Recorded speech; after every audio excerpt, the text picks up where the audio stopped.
Per al Consell, quin valor tenen els informes de la Sindicatura de Comptes? Per al Consell, els informes de la Sindicatura de Comptes tenen un gran valor. La Sindicatura de Comptes és una institució estatutària que es va crear per a unes funcions específiques i que està desenrotllant-se i per tant tenen un gran valor. Es plantegen la seva eliminació? No, en absolut. Ja ho han dit diverses vegades que els organismes... Nosaltres no ens plantegem l'eliminació de cap organisme estatutari.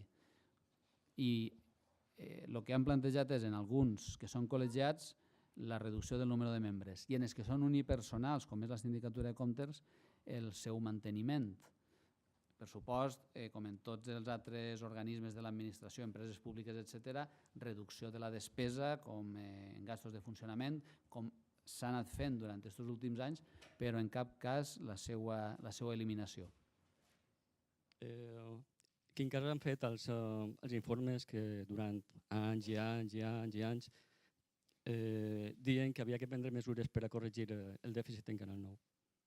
Mire, en totes les conselleries de la Generalitat, totes les recomanacions que ha fet la sindicatura han anat seguint-se.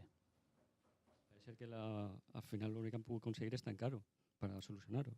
Per altres motius, perquè vostès saben que ahir hi havia tota una planificació per a mantenir la televisió. Es va fer una nova llei, es va fer un ERE per a reduir el cost i es va intentar una altra televisió que ens pogueren permetre, però no per altres qüestions.